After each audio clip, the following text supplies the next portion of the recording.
So, I am Trisha Joy A. Abraham and I am here to discuss about Lesson 1, the importance of working comfortably and effectively. Tatanungin ko kayo, sa paanong paraan nyo ginagawa ang inyong mga gawaing pampaaralan? Ako kasi kapag maayos at malinis yung paligid ko at yung tipong kahit stress na sa hinahabol na deadline, magliligpit pa rin ako ng kalat para makapag-focus. So, katulad lamang to kapag magta-type ka na sa steno machine hanggat maraming kalat ang nakikita sa paligid at hanggat maingay yung mga tao sa paligid mo ay ang hirap makapag-focus na makapag-type ng maayos. And another example din na dapat magkaroon ng natural light sa isang workplace dahil ito ay nakakapagpataas ng vitamin D para mas ma-improve pa yung mood natin na gawin yung mga assigned tasks. Also, we need also to be comfortable sa pag-upo sa ating chair at advisable na dapat flexible like stacking chairs. So, ang tawag po sa mga gumagamit ng shorthand writer machine pang writing is stenotypist or stenographer. So, ang stenotypist or stenographer po can write down steno outlines with a speed of 120 WPM and SPM and with below high accuracy. At ang tawag po sa kanila ay average stenographer. Tapos, yung mga highly skilled stenographer is capable of writing steno outlines with a speed of 200 WPM or higher and also with very high accuracy.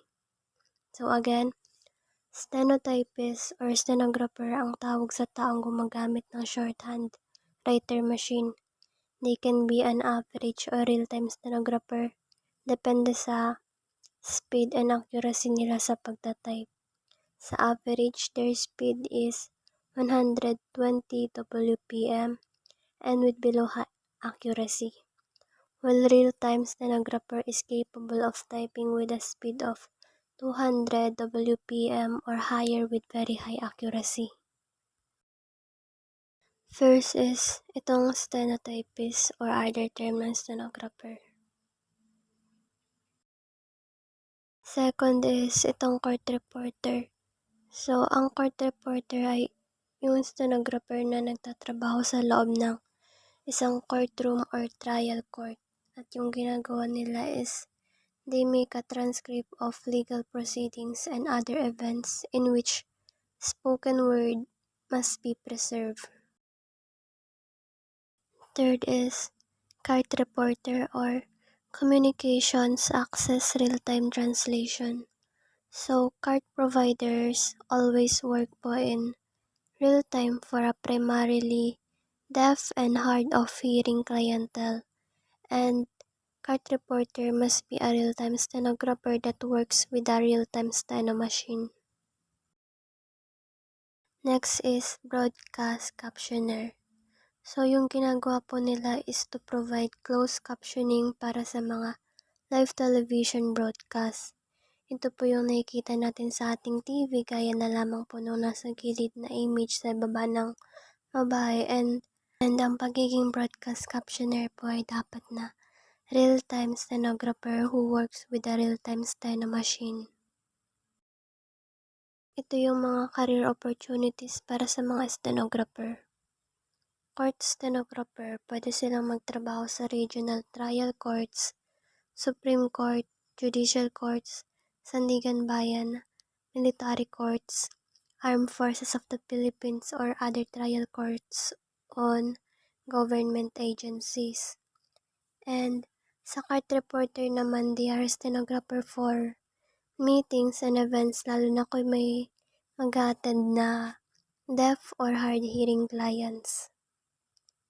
And next naman is broadcast captioner. So, yun nga, they can work sa mga television network.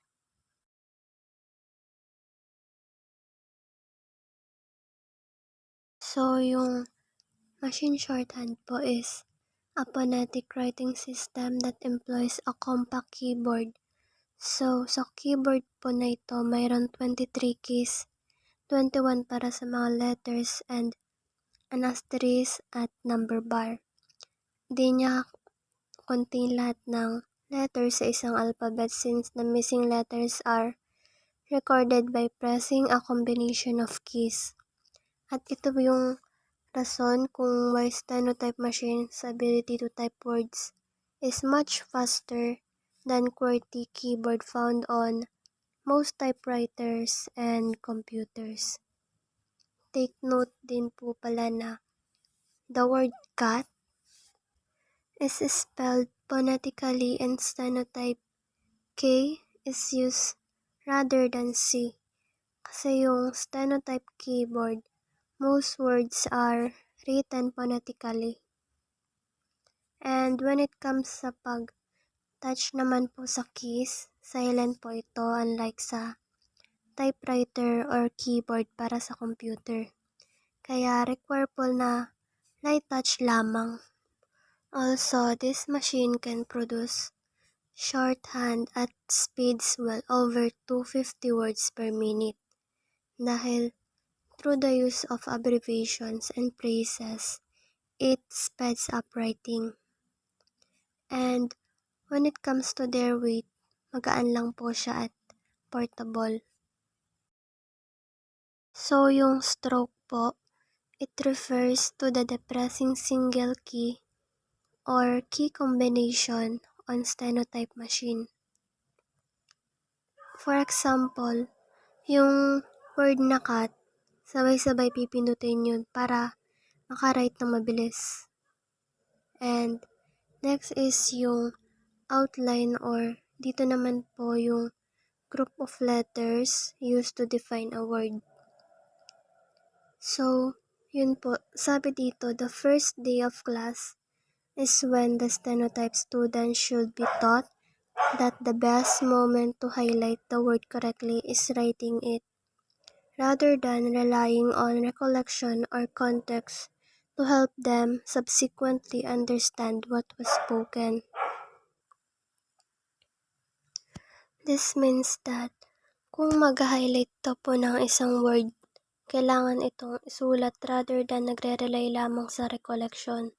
Dahil yun, mas mabilis na maiintindihan kung ano yung sinasalita. Yung notes daw po is another name for shorthand outlines.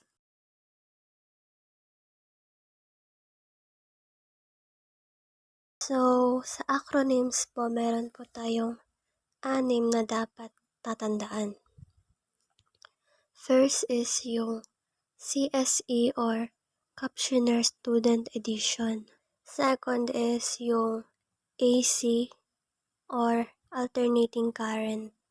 Third is yung LCD or Liquid Clear Display. Fourth is yung USB or Universal Serial Bus.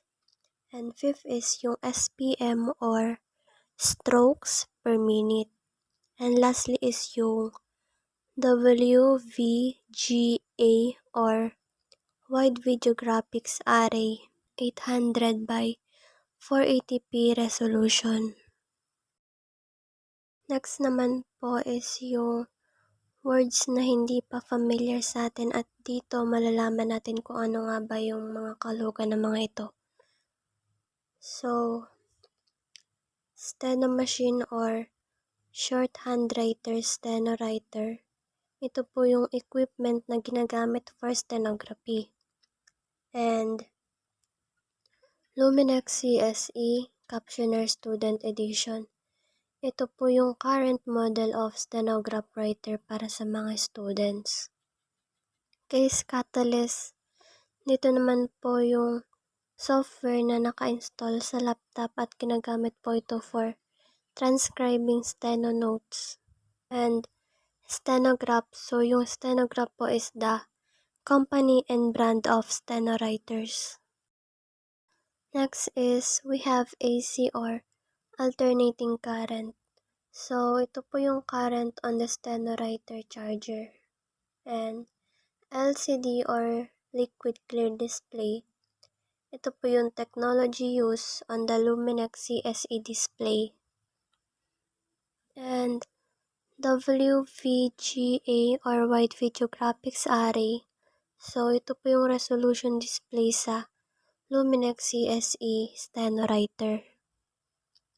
And USB or Universal Serial Bus. Ito yung sinasaksak para i-connect yung Luminex CSE Steno-Writer sa laptop. Next is we have the word job. So yung job po is a term for a file like steno notes, translated notes, transcript job, and steno notes. Sa steno notes dito po naman ay yung mga file na nagko-contain ng mga steno outlines at kaparas lang po siya ng vertical notes. Steno outlines. Ito po yung outlines or combination of letters in a line on the steno notes, equivalent to an English words. Translated notes, or also refers to transcript job. At dito naman po yung file din siya kung saan yung mga steno notes ay natatranslate into a readable word, SPM or strokes per minute. So dito po yung measurement ng writing speed ng stenotypist sa steno writer.